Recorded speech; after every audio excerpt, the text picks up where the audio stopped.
السلام علیکم خواتین و حضرات، آٹو بایوگرافی کے حوالے سے میں جیسے کہ عرض کر رہا تھا کہ ہم بڑے گھر سے پھر اپنے ہی دادا جان کے سرونٹ کوارٹرز میں شفٹ ہو گئے، اور اب وہاں پہ ذریعہ آمدن سوائے والد صاحب کی پینشن کے اور کچھ بھی نہیں تھا۔ تو شہزادوں والی زندگی ہماری ختم ہو چکی تھی، اور اب ہم غربت کے سائے تلے زندگی گزارنا شروع ہو چکے تھے۔ یعنی 2 وقت کا کھانا بھی جو ہے وہ بس مشکل سے ہی پورا کیا جا سکتا تھا جو آمدنی تھی۔ تو اسی زمانے میں پھر انہی حالات کے اندر دونوں بڑی بہنوں کی شادیاں بھی ہو گئیں۔ سب سے بڑی بہن جو تھیں وہ کچھ مریضہ تھیں، ان کو کچھ مرگی کے دورے وورے پڑتے تھے، تو بس ان کو تو پھر کسی نیک بخت نے اپنی بیوی بنا لیا۔ باجی جو جن کا میں نے پہلے بھی ذکر کیا کہ جنہیں ایوا گارڈنر کے بچپن کے رول کے لیے بھی سلیکٹ کیا گیا تھا، ان کی شادی بھی بہت ہی اچھے انسان سے ہوئی۔ وہ اس وقت تحصیلدار تھے، لیکن پھر باجی کے ساتھ شادی کے بعد ان کی برق رفتار ترقی ہوئی۔ انہوں نے اپنے محکمانہ امتحانات پاس کیے اور سی ایس پی آفیسر ہو گئے۔ پھر بہت اہم عہدہ تھا پنجاب کے اندر، جسے سیکٹری رورل کہا جاتا ہے۔ انہوں نے وہاں پہ کچھ لینڈز کے بارے میں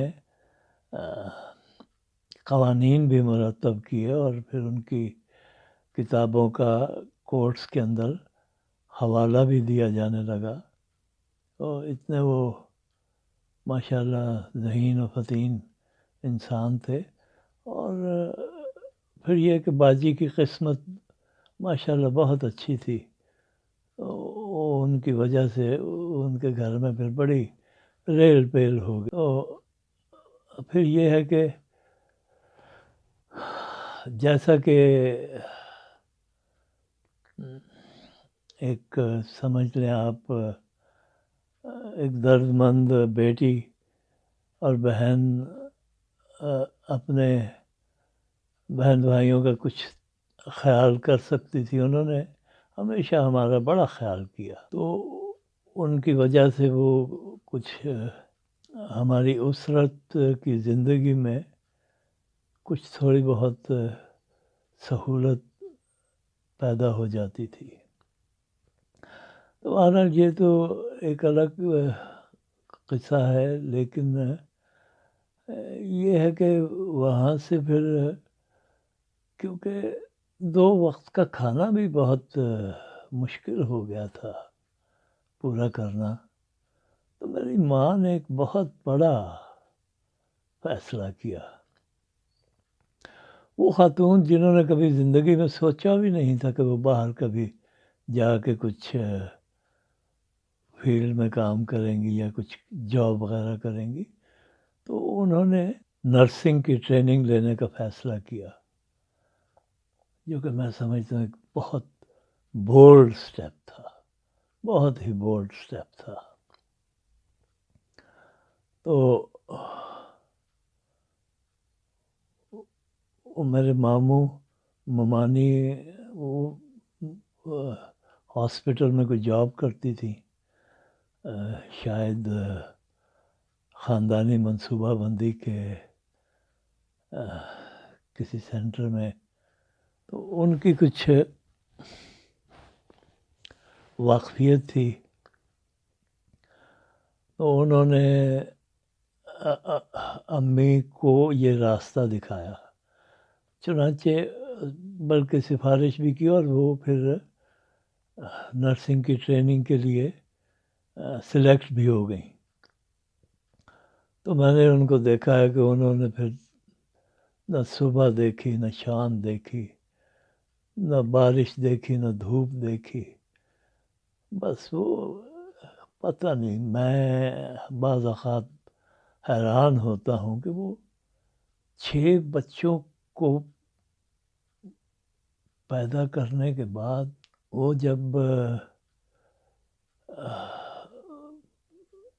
ایک ایسا قدم انہوں نے اٹھایا جو انہوں نے کبھی سوچا بھی نہ تھا. تو وہ پتہ نہیں کس بہادری سے وہ پھر 2-2.5 سال کی وہ ٹریننگ انہوں نے کی. اور کبھی میں نے پھر بھی انہیں یہ نہیں دیکھا کہ گھر پہ آ کے کبھی وہ سر پہ دوپٹہ باندھ کے لیٹ گئی ہوں، یا کبھی آنے کے بعد بستر پہ جا پڑی ہوں یا کچھ ایسا. نہ بالکل بھی نہیں. وہ تو بس پتہ نہیں اللہ تعالیٰ نے انہیں کس قدر طاقت دے رکھی تھی. میں بعض اوقات سوچتا ہوں تو حیران و ششدر رہ جاتا ہوں. تو وہ پھر انہوں نے وہ ٹریننگ کی، آن جاب ہو گئی، اور ٹریننگ کے دوران بھی انہیں کچھ اسٹائپنڈ ملا کرتا تھا. تو گھر میں وہ کچھ تھوڑا سا فرق پڑ گیا. یہ نہیں تھا کہ آج پتہ نہیں شام کا کھانا ملے گا یا نہیں ملے گا، بہرحال کچھ نہ کچھ فرق پڑ گیا. تو انہی حالات میں بس وطن اسلامیہ ہائی اسکول کا دور پورا ہو گیا. اور پھر اسی گھر سے میں نے، یعنی وہ جو سرونٹ کوارٹر تھا دادا جان کا، وہیں سے پھر میں نے اسلامیہ کالج ریلوے روڈ میں ایڈمیشن بھی لیا. تو اب وہاں پہ کیونکہ ایک اور ہی زندگی کا آغاز ہونے والا ہے، تو وہ تھوڑی سی میں آپ کو اور بھی بیک گراؤنڈ اس کی بتاتا ہوں. تو یہ جو پرائمری اسکول کی زندگی تھی وہ تو بالکل ایسے تھی جیسے کہ کسی اندھیرے غار میں، بالکل اندھیرے غار میں کوئی ٹٹول کے آدمی آگے بڑھ رہا ہو اور اسے کچھ بھی سجائی نہ دے رہا ہو. بس وہ اللہ کے آسرے پہ اس نے اپنے آپ کو، اگر وہاں پہ کوئی نہر یا دریا بہہ رہا ہے تو اس میں اپنی کشتی ڈالی ہوئی ہے اور اس کو موجوں کے تھپیڑوں پہ چھوڑا ہوا ہے کہ وہ جدھر بھی لے جائے. اور دکھائی تو کچھ دے نہیں رہا، تو پتہ نہیں کہ کہاں لے جائے گی یا کیا ہو رہا ہے کیا نہیں ہو رہا، کچھ بھی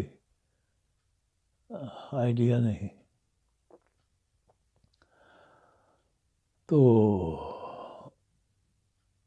پھر ہائی اسکول کی زندگی ایسی تھی جیسے اس غار میں کچھ تھوڑی سی تاریکی کچھ کم ہوئی ہو. وہ نیم تاریک زندگی میں اسے کہہ سکتا ہوں، جہاں بس بہت غور سے دیکھنے کے بعد کچھ نہ کچھ تھوڑا بہت دکھائی دے جاتا تھا. اور وہ سفر پھر اس طرح بالکل ہی ٹٹول کر چلنے کی بجائے کچھ بہتر طریقے سے کاٹنا شروع ہو گیا. تو وہاں سے پھر کالج میں جب داخل ہوئے تو یکدم ایسے لگا جیسے ہم اس غار سے باہر آ گئے اور کھلی ہوا، روشنی ہے چاروں طرف، اور آپ کو سب کچھ دکھائی دینا شروع ہو گیا ہے. تو زمین و آسمان کا فرق پڑ گیا، زمین و آسمان کا فرق. اور میں کالج کے ماحول پہ جانے سے پہلے ایک بات آپ کو بتا دوں کہ سلیم قریشی جو چھٹی جماعت سے میرا کلاس فیلو تھا، پھر بعد میں ہم بڑے اچھے دوست بھی ہو گئے، اور اس نے کچھ ڈرامہ جو ہے وہ بھی اسکول میں پیش کرنے کی کوشش کی، جو کہ ہو نہ سکا، بس ریہرسل تک ہی رہا. تو وہ مجھے اٹھتے بیٹھتے آتے جاتے مجھے بتاتا رہتا تھا کہ وہ فلانی، وہ تم نے پوسٹر دیکھا دیواروں پہ؟ میں نے کہا نہیں، میں نے تو نہیں دیکھا. وہ اس میں لیلا ہے، علاؤدین ہے، وہ ہے حسنہ ہے، اور اس کو تو آغا تالش ہے، پھر پتہ نہیں کون کون سے، اسے تو سب آرٹسٹوں کے نام یاد تھے جو فلموں میں کام کرتے تھے. تو میں اس کان سے سن کے اس کان سے نکال دیا کرتا تھا کہ چلو ہوگا بھائی، مجھے کیا.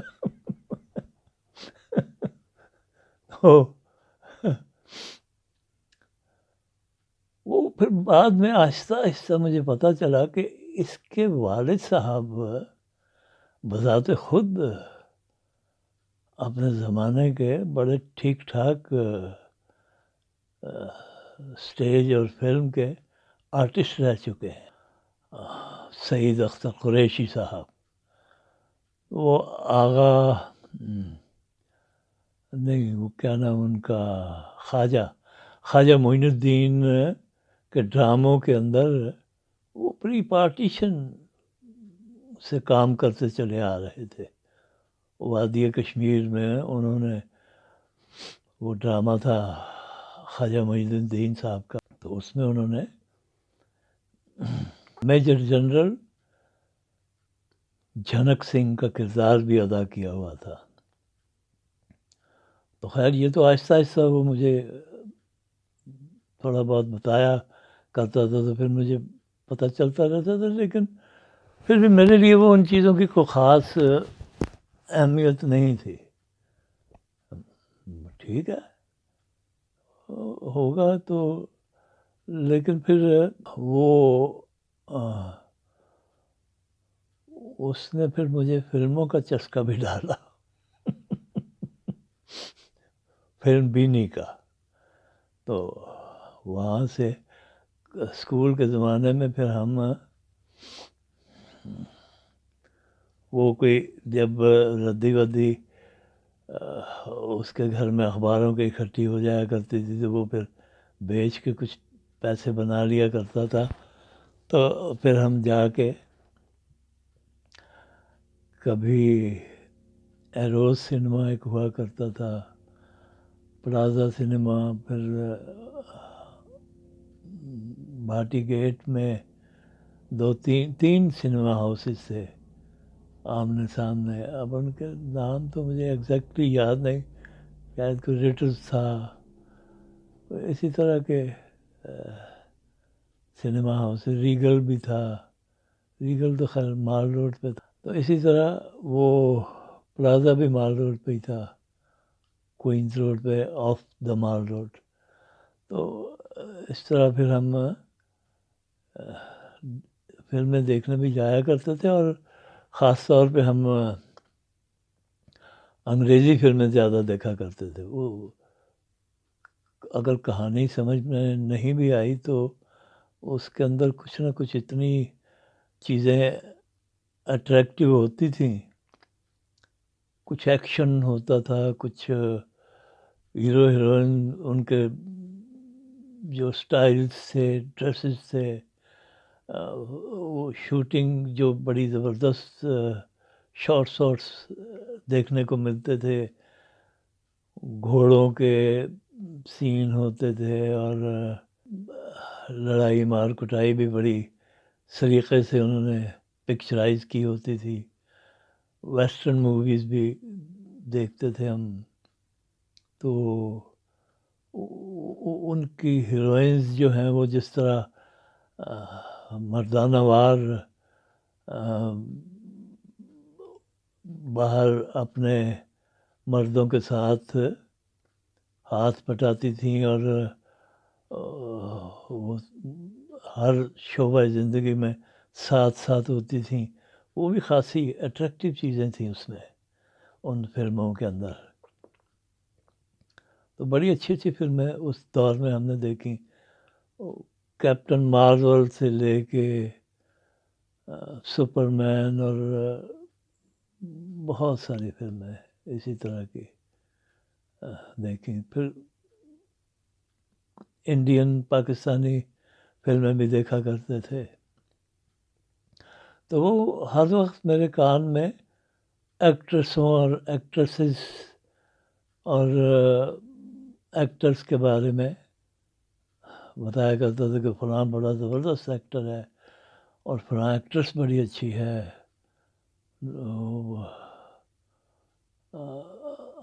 زینت اور نور جہاں اور بہار اور پتہ نہیں کون کون بڑے، وہ میرے کان میں وہ باتیں کیا کرتا تھا. تو خیر ایک دن ایسا آیا کہ وہ بڑا خوش آیا اور میرے پاس اور کہنے لگا کہ آج ہم اسٹوڈیوز چلیں گے. میں نے کہا کیا؟ کہاں؟ کون سا اسٹوڈیو؟ تو کہنے لگا کہ وہ پتہ نہیں، شاید شاہ نور اسٹوڈیو کا نام لیا اس نے. شاہ نور اسٹوڈیو چلیں گے. تو میں نے کہا وہاں کیا ہے؟ تم کیسے جاؤ گے وہاں پہ؟ تو اس نے کہا کہ وہ میرے والد صاحب وہاں پہ سیٹ پہ ہوں گے، تو ہم چلتے ہیں وہاں پہ. میں نے کہا ہے؟ اب مجھے کیا پتا سیٹ کیا ہوتا ہے اور اسٹوڈیو کیا ہوتا ہے، کیا نہیں ہوتا. خیر ہم چلے گئے وہاں پہ. وہاں پہ جناب لائٹنگ ہو رہی ہے اور لوگ بیٹھے ہوئے ہیں، سین ڈسکس ہو رہا ہے، اور سب سے بڑی اٹریکشن وہاں پہ یہ تھی کہ وہاں سیٹ پہ ایمی منوالا موجود تھی. تو وہ رقص کی ریہرسل کر رہی تھی، ساتھ اسے جو ڈانس ڈائریکٹر تھا وہ اسے کچھ سمجھا رہا تھا. اور وہ اتنی زبردست ایکٹریس تھی، وہ ڈانسر تھی، کہ اس نے اپنے رقص کرتے کرتے اپنے گھٹنے زمین پہ گرائے، اور اس کے بعد پیچھے ہٹتے اس حد تک پیچھے ہٹی کہ اس کا سر پیچھے جا کے زمین سے لگ گیا. تو سب کچھ دیکھ کے میں تو بالکل مبہوت سا ہوا پڑا تھا. بہت دلچسپی سے میں دیکھ رہا تھا سب کچھ، اور پھر وہ تھا ہی بہت دلچسپ. تو ویری اٹریکٹیو. خیر وہ دیکھا ہم نے. تو اس طرح یہ سلیم قریشی کی ایک بیک گراؤنڈ تھی. اب ہم اسلامیہ کالج ریلوے روڈ میں گئے تو جو سب سے بڑی خوبصورت بات یہ تھی کہ وہاں آپ کو کوئی چھڑی ہاتھ میں لیے استاد نہیں نظر آتا تھا. وہاں انہوں نے کالے گاؤن پہنے ہوتے تھے پروفیسر نے، اور وہ بڑے آپ کو بڑی عزت کے ساتھ آپ کے ساتھ پیش آتے تھے. اور یہ کہ جو کہ ایک بہت بڑا اچنبھا تھا کہ اسٹوڈنٹ بھی قابل عزت ہوتا ہے اس کی چھڑی کے ساتھ آؤ بھگت کرنے کی بجائے اس کو پیار محبت سے بھی اس کے ساتھ استاد بات کر سکتے ہیں. یہ وہاں پہ پہلی مرتبہ دیکھا. دوسری جو بہت خوبصورت بات تھی وہ یہ تھی کہ جب ہم کلاسز میں گئے تو استادوں نے پہلے دن ہی کہہ دیا کہ بھائی دیکھو اگر آپ دیر سے آ رہے ہیں تو دروازے پہ کھڑے ہو کے میں کم ان سر کہنے کی ضرورت نہیں ہے، آپ بس آ جائیں اور خاموشی سے جا کے اپنی سیٹ پہ بیٹھ جائیں. اور اگر کسی کا لیکچر میں دل نہ لگ رہا ہو یا کسی کو کوئی کام ہو ضروری تو وہ خاموشی سے اٹھ کے کلاس روم سے جا بھی سکتا ہے، کوئی آپ کو روک ٹوک نہیں ہوگی. تو یہ بھی بڑی عجیب بات تھی جو وہاں پہلی دفعہ دیکھنے کو ملی. وہاں اسکولوں میں تو کبھی اس قسم کا کانسیپٹ ہی نہیں تھا کہ کلاس لگی ہوئی ہو تو آپ لیٹ ہوں تو آپ اجازت کے بغیر آ جائیں اور پھر 2-4 چھڑیاں ہاتھوں پہ کھائے بغیر اپنی سیٹ تک پہنچ جائیں. یہ تو ممکن ہی نہیں تھا وہاں پہ. تو یہ بھی بہت خوبصورت بات لگی کالج کی. اس کے علاوہ یہ کہ آزادی ہی آزادی تھی. آپ پڑھیں نہ پڑھیں یہ آپ کی ہیڈیک ہے. آپ پڑھنے کے لیے آئے ہیں تو آپ نے پڑھنا ہے، لیکن اگر آپ نہیں پڑھ رہے تو آپ اپنا نقصان کر رہے ہیں. یہ کانسیپٹ پہلی دفعہ پتہ چلا کہ کوئی مار کٹائی نہیں ہے، کوئی زبردستی نہیں ہے. تو آپ تو بہرحال وہ جیسا کہ میں نے کہا کہ یہ سب چیزیں اور بھی بہت ساری خوبصورتیاں تھیں کالج کے اندر. وہ جیسے کسی نے کہا ہے نا کہ نو نالج وداؤٹ کالج، تو بالکل بات صحیح کہی ہے کہ آپ جب تک کالج میں نہ جائیں آپ کو پتہ ہی نہیں چلتا کہ لائف کیا ہے اور علم کیسے حاصل کیا جاتا ہے. پھر یہ ساری چیزیں جیسا کہ میں نے عرض کیا وہ خوبصورتیاں اسکولوں میں تو ہیں ہی نہیں. وہاں تو بہت میں نے جبر اور مار کٹائی وغیرہ بچوں کے ساتھ دیکھی. یہاں تو بالکل بس دوستانہ ماحول تھا. اور میں تو بہت سیریس تھا. کالج کے ایڈمیشن لیتے وقت میں فزکس میں کچھ بہت آگے جانا چاہتا تھا. اب یہ میرا ایک اپنا سیٹ کیا ہوا گول تھا کہ جو میں اچیو کرنا چاہتا تھا. لیکن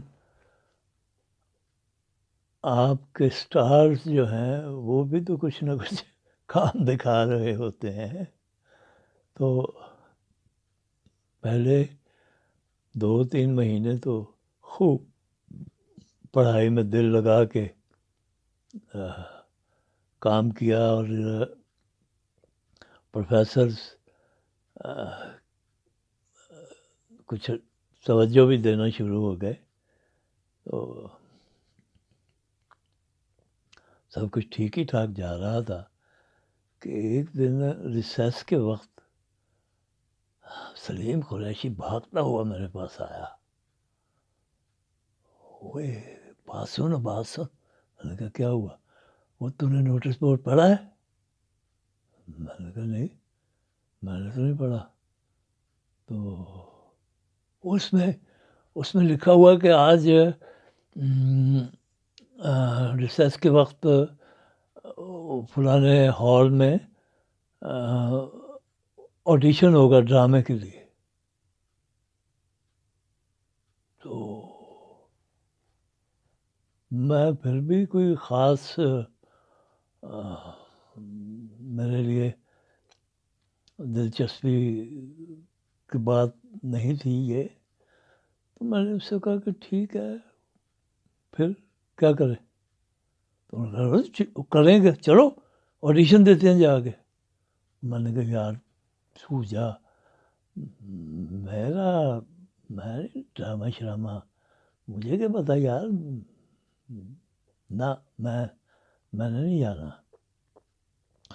اور نہیں یہ ایسا موقع تو ضائع کرنا ہی نہیں چاہیے. آ جا. وہ خیر مجھے گھسیٹ گھساٹ کے تو ساتھ لے کے چلا گیا. وہاں پہ ہال کمرے میں بہت بڑا ہال کمرہ تھا وہ. اس کے اندر بیضوی بہت بڑی بیضوی میز لگی ہوئی تھی. تو وہاں پہ جناب لمبے تڑنگے کرلی بالوں والے گورے چٹے لڑکے وہاں پہ بہت سے اکٹھے ہوئے. تو میں تو ویسے ہی احساس کمتری میں مبتلا ہو گیا کہ یار یہ تو شکلوں سے بھی ایکٹر لگ رہے ہیں. اور پھر سلیم قریشی بھی گورا چٹا آدمی تھا. تو میں اچھا خاصا سانولا رنگ تھا میرا تو اور فزیک بھی میری بالکل دبلا پتلا سا لڑکا تھا میں. تو خیر قد شکر اللہ کا مناسب تھا. لیکن وہ میں نے اپنے آپ کو کبھی اس طرح سے دیکھا ہی نہیں تھا کہ ڈرامے کا کوئی کریکٹر یا کوئی ایسا. وہ تو اسکول میں بس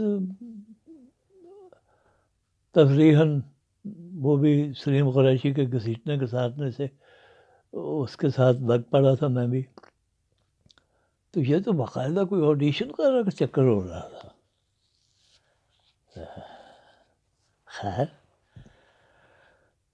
جا کے بیٹھ گئے ہم. وہاں پہ 3 پروفیسر حضرات تھے. ایک تو اپنی بذات خود بڑی شہرت کے مالک تھے شہرت بخاری صاحب. اور دوسرے پروفیسر ظہور احمد صاحب. وہ انگریزی زبان کے پروفیسر تھے اور ڈرامے کا بہت اچھا ادراک رکھتے تھے وہ. اور تیسرے تھے صوفی نثار احمد صاحب. یہ جناب صوفی غلام مصطفیٰ تبسم کے صاحبزادے تھے جو کہ شعراء آفاق بچوں کی نظموں کے خالق تھے. ایک تھا لڑکا ٹوٹ پٹوٹ اور پھر چینچوں چینچوں چاچا گھڑی پہ چوہا ناچا. پھر ایک تھا تیتر ایک تھا بٹیر لڑنے میں تھے دونوں شیر. یہ سب ان کی بچوں کی مشہور زمانہ نظمیں تھیں اور ہم بچپن میں وہ سب پڑھ چکے ہوئے تھے. تو اس ریفرنس سے بھی وہ صوفی نثار صاحب ان کے صاحبزادے خاصے یعنی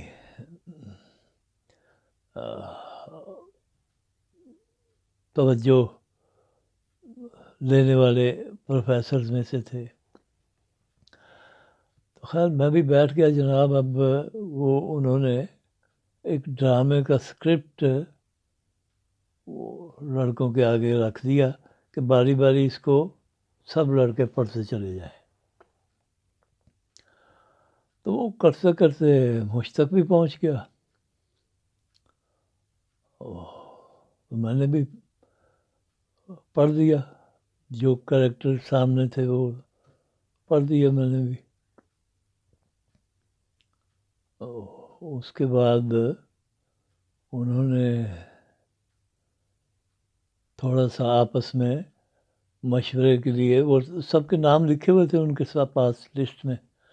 تو وہ پھر انہوں نے آپس میں مشورے کے لیے وہ آپس میں سر جوڑ کے بیٹھ گئے تینوں پروفیسر حضرات، تو وہ کچھ باتیں کرتے رہے، تو کچھ تھوڑا 10-15 منٹ کا وقفہ آ گیا، تو میں کچھ ان سے کوئی میرا خیال ہے 5-7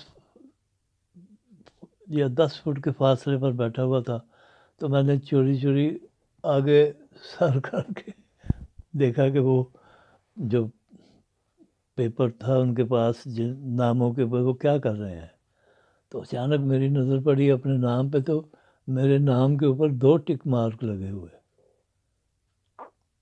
تو میرے تو پیروں میں طرح سے زمین نکل گئی۔ خیر انہوں نے اناؤنس کیا، کو 8 یا جتنے کریکٹر تھے اس ڈرامے کے 8 یا 10 لڑکے ان کے نام اناؤنس کیے، اور باقی سب کو کہا کہ آپ تشریف لے جا سکتے ہیں۔ اب میں وہاں پہ پھنسا ہوا بیٹھ گیا، اور میں نے ارد گرد دیکھا تو سلیم قریشی تو نظر ہی نہیں آیا، وہ بھی جا چکا تھا، تو میرے تو اور بھی پیروں کے نیچے سے زمین نکل گئی۔ میں نے کہا لو بھائی یہ کیا چکر ہوا، تو اس کے بعد انہوں نے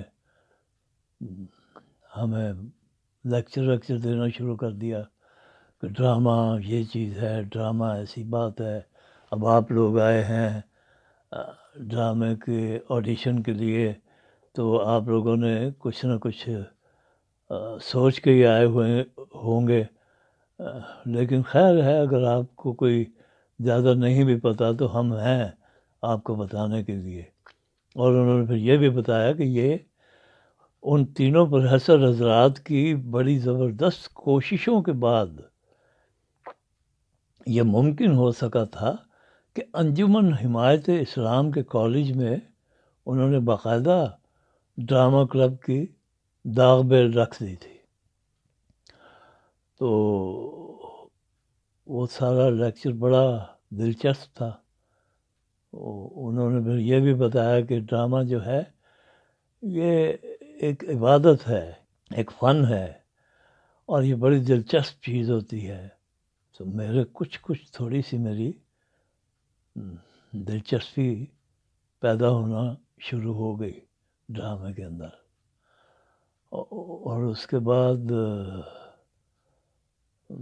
پھر کیا ہوا یہ میں آپ کو اگلے ایپیسوڈ میں بتاؤں گا۔ تو پھر اللہ نے چاہا تو ملتے ہیں اگلے ایپیسوڈ میں، تب تک کے لیے اجازت دیجیے، خدا حافظ۔